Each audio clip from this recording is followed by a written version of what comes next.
এই যে ভালো লাগা, ভালোবাসা, চিত্রময় লীলাভূমি একমাত্র ফিনলি চা বাগানের ভিতরে শ্রীমঙ্গলের হরিণছড়া চা বাগানের মধ্যে পাওয়া যায়।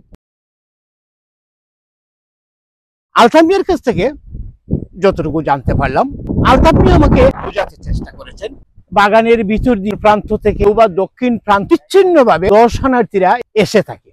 এটা আসলেও ঠিক নয়।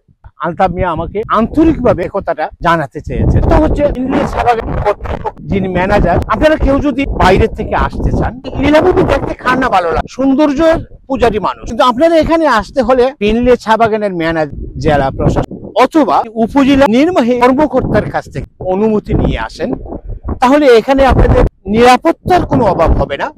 এই জায়গাটা ভ্রমণের অনন্য এক তৃপ্তি আপনারা পাবেন, কারণ কেউ আপনাকে এখানে আসতে বাধা দেবে না, নিষেধ করবে না। এই গল্ফ মাঠটা করা হয়েছিল ব্রিটিশ আমলে, যখন ইংরেজরা এই বাগান দেখশুন করত, তখন ওনাদের গল্ফ খেলার প্রয়োজনে এই মাঠটা তৈরি করা হয়েছিল। মূলত কোম্পানি এই মাঠটা ইউজ করার জন্য, আমাদের জন্য নয়, তারপরেও প্রকৃতির লীলাবৈচিত্র্য ভূমি হিসেবে সে জেগে উঠেছে। সুতরাং আপনি আসতে হলে বিভিন্ন জেলা, উপজেলা, দেশের বিভিন্ন প্রান্ত থেকে আসেন, যারা দায়িত্বে আছেন তারা আপনাকে সাধুবাদ জানাবেন। নিয়ম কানুনের মধ্যে দেখতে চাই। অনেক ভালো থাকুন, শুভকামনা।